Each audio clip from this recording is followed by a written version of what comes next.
Tomato ketchup is one of the world's most popular condiments, and it can be found in many households around the world. We have it with burgers, fries, and just about anything that we can think of to complement our meals. Heinz is one of the market leaders in ketchup, selling over 650 million bottles of ketchup around the world every year. We visited its European factory in the Netherlands to see how the world-famous condiment is made.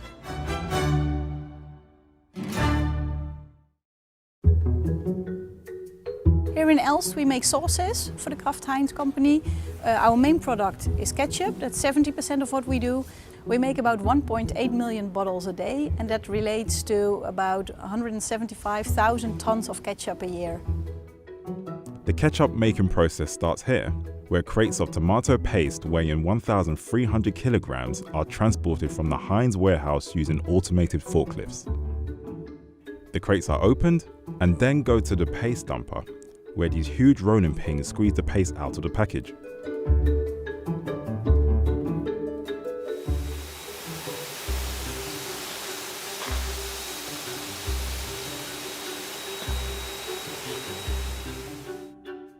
After the paste has been extracted, it sits in a storage bin where it's mixed with water to give it a smoother consistency. This makes it easier to transport to the storage tank, where it will sit until moving on to the ketchup kitchen. This is our ketchup kitchen, and this is where we actually produce the tomato ketchup. Ketchup is made of 5 ingredients: sugar, vinegar, tomato paste, brine, and the secret spices.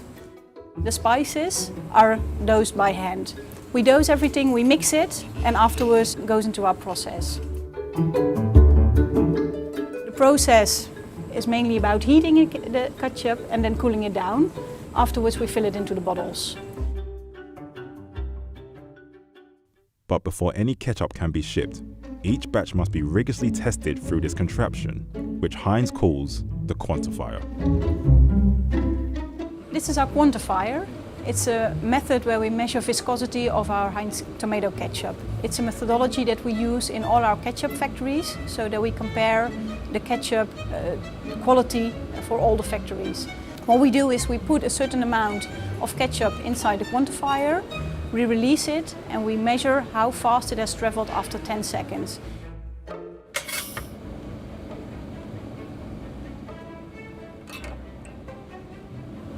.5 within range. It's a special method designed by Heinz. The ketchup cannot move faster than 0.028 miles per hour. If it has traveled too far, we have to block it, cannot sell it. If it's within the range, we can release it.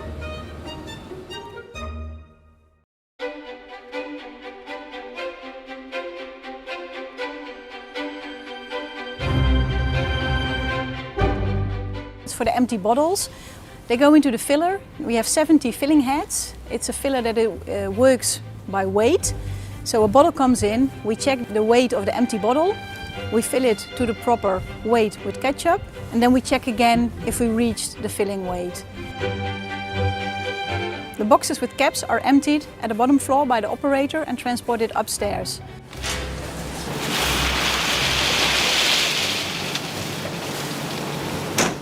Upstairs we make sure the caps are put in the right position and go to a single row of caps so that we can position them properly on the bottle in the filling machine.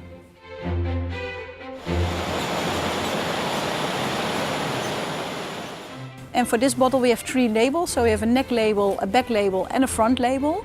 These labels are self-adhesive, so we don't need any glue for it. After the labeler we go to a tray packer where we get the tray from the bottom. We fold it around the bottles. After that, put a shrink wrap around it and make sure the bottles are tight and packed in the tray.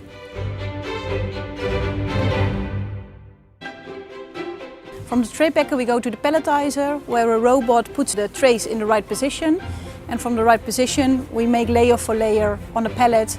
After that we put a shrink wrap around it.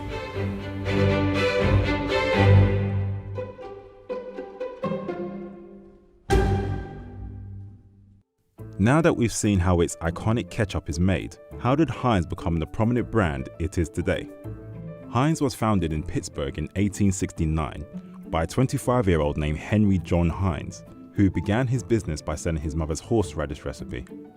Over the years, Heinz expanded his catalogue, selling pickles, vinegar, and eventually tomato ketchup, which launched in 1876.